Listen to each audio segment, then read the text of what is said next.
Hello and welcome to Nitro Talk. And yes, this is Nitro Talk. I've made this point before. We all use servos in our RC cars. We all got to steer. So we all need a steering servo, okay? But as Nitro guys, we also need throttle servos. So servos are more important to us than to electric people. So, servo talk is nitro talk. Okay. So, now that I got that out of the way, this is a topic. This video is really for me. I'm sure not a lot of y'all are going to get much out of this video, but this is something that I want to talk about. There is a line, I call it the legendary line, of Airtronics servos that came out, I believe, early 90s or so, maybe mid 90s. And they are what I refer to as the 943's, okay? And they are in twos, all right? So you start off with the 943, 57, and 58. Then you got the 59 and 60. Then you got the 6-1 and 6-2, okay? All of these servos, every single one, well, it pairs, okay? Each pair has the same specs. They all have the same speed. All six have the same speed. But in each pair of two, one is higher torque than the other. So one of them is referred to as the high speed, even though they both have the same speed. And then the other is referred to as the high torque, okay? And the way they were done up in pairs, you basically got your budget line, the first two, your mid-level line, and then your high-end line, okay? Like I said, you're getting the same numbers out of a 357 as a 361. But where they differ, there is one plastic gear in the gear train of the 943, 57, and 58, all right? The 59 and 60 had all metal gears. The 6-1 and 6-2 had all metal gears and a metal case. Okay, so that was the high end version. So you started out one plastic gear in the gear chain, no plastic gears, all metal gears, and a metal case. So why am I making this video? I love these servos. I have been a huge fan of all of these for many, many years, long before I started my first Nitro engine, which was 12-ish years ago or so. I was a big fan of this line of Airtronics servos. And, looking through, I pulled my servo tub out here, and I was looking through it. The only ones I have left, the only ones I've saved, are I got a pair of the top of the line here's the 6-1 and 6-2 that were referred to as the Rock Crushers. The Rock Crusher High Speed servo and the Rock Crusher High Torque servo. As you can see, they have the same speed numbers. And look at those numbers. We're not talking high voltage here. We're talking 0.09 at 4.8 volts and 0.07 at 6 volts. That is, and same on the bottom one, That is insanely fast. These servos are so fast. Take what I run right now, and I tell you what, this is an over $100 servo. This is what I use nowadays. This is what the same setup I have in both of my buggies, okay? One steel gear, one titanium gear. But they both have the same specs. And these, now again, this is a high end, not the highest end for sure, but this is not a cheap, this is a very, very good servo. At 4.8 volts, let me get you in there. 4.8 volts, 0.19. 6 volts, 0.15. 7.4 volts, 0.12. Now, I run these at 7.4 volts, and 0.12 is more than fast enough for me. That is very fast. 0.12 seconds is a fast servo, okay? And so nowadays, this is what I run, and these work great. I love them. But now, let's go back here. Couple of things about these.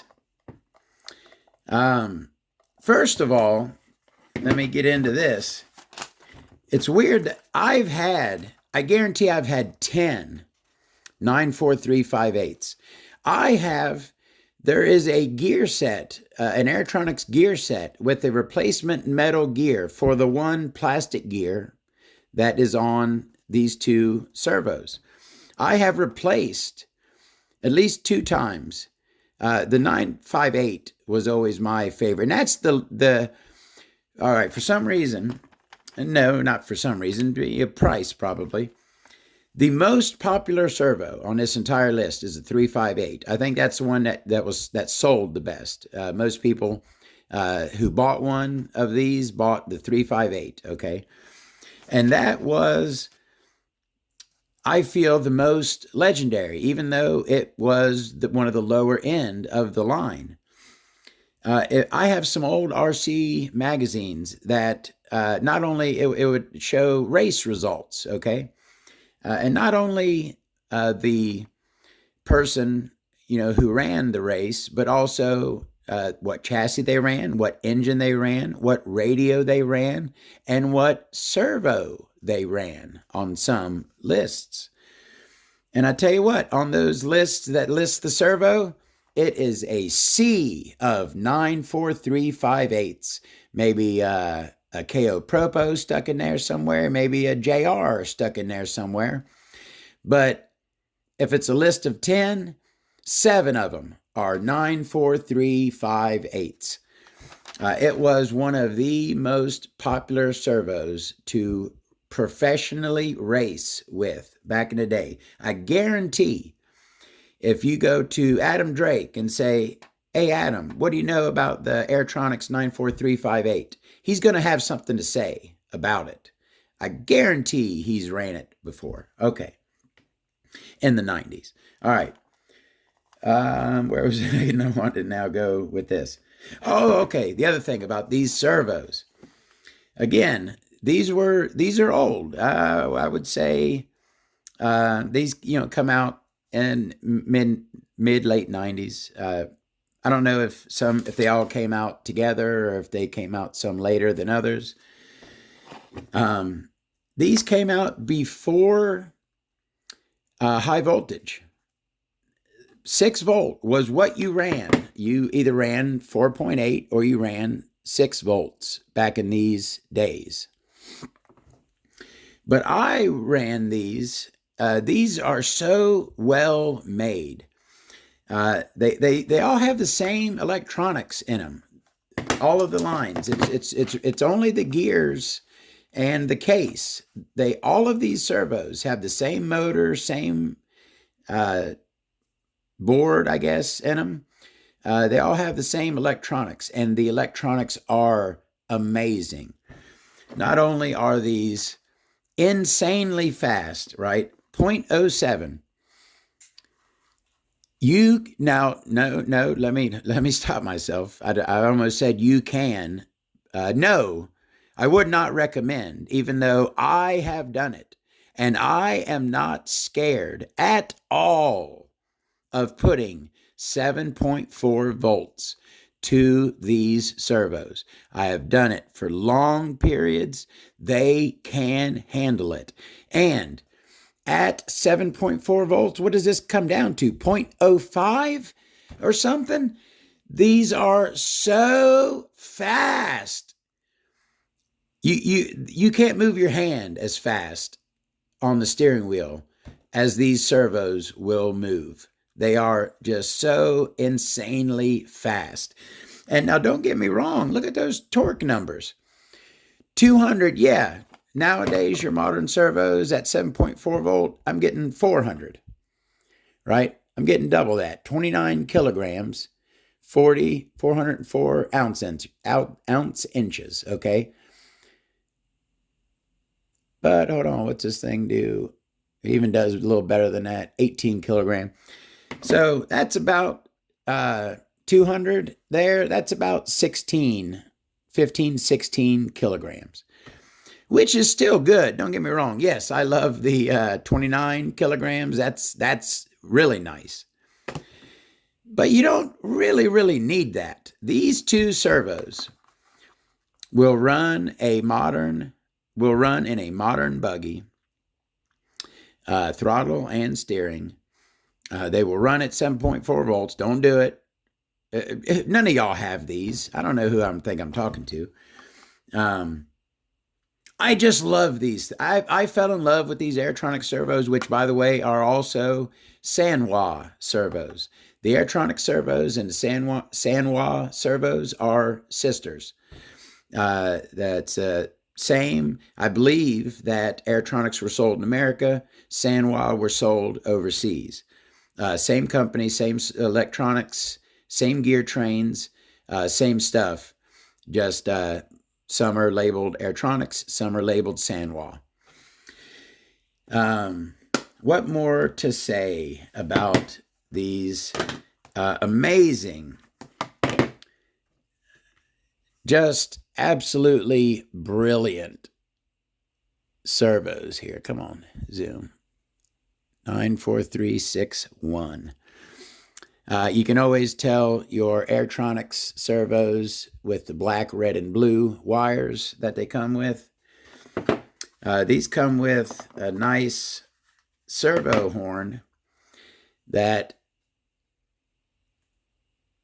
it's plastic where it connects to the servo, but it has a metal ring around it to prevent it from enlarging and stripping.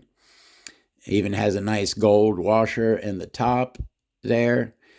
Beautiful servo arms. This is the stock arm that comes with these servos. Goes in its little slot there. I hope y'all appreciate. I love when y'all appreciate the same things that I do, and I appreciate the heck out of these old Airtronics servos. And yes, these are the last ones I have. That was the other quick thing. It seems like the most people bought these. Second most spent the good money and bought the high ends. The mid-levels, even though I kind of look at these as the best of both worlds. Well, not really. Of course, these are the best. The metal case is better. But if I was back in the day shopping, spending my money, those might have been the best deal of all. You know what I mean? Depend on the pricing, how much they actually were. And they were not cheap. These were high-end servos in their day, and they were expensive. But I've had the whole set, and I've got a picture. I've got a picture where I got all six of them together in row 7, 8, 9, 0, 1, 2. I was looking through my servo case here, and the only ones I see are the legendary Rock Crusher, the 6.1 and 6.2. I guarantee I've had 4, 5, 7s, probably 10, 8s, and 1 or 2 each of the 9s and 0s. But I sold I used to put the 358, I put the 358 in Savages for steering with the plastic gear. That's the other thing. That plastic gear was very robust. It's not like, oh man, those were the ones with the plastic gear. They're crap. No, I did. I did break one. I stripped one of those plastic gears. I guarantee I ran that servo, many of them for many, many hours. I only stripped that plastic gear on one of those one time. But the cars, these were mainly ran in like 10th scale stadium trucks. That was when these were popular. The probably the most popular racing class in Nitro was 10th scale two-wheel drive stadium truck, right? Your RC10 GT. And in that, you could not break that 358 if you tried. It just wasn't heavy enough. You could not break that plastic gear. It was just as solid as the metal geared one in that vehicle. All right, I think I've rambled enough. Anybody else got any of the classic 943 Airtronic servos? See y'all next time. Have a great day.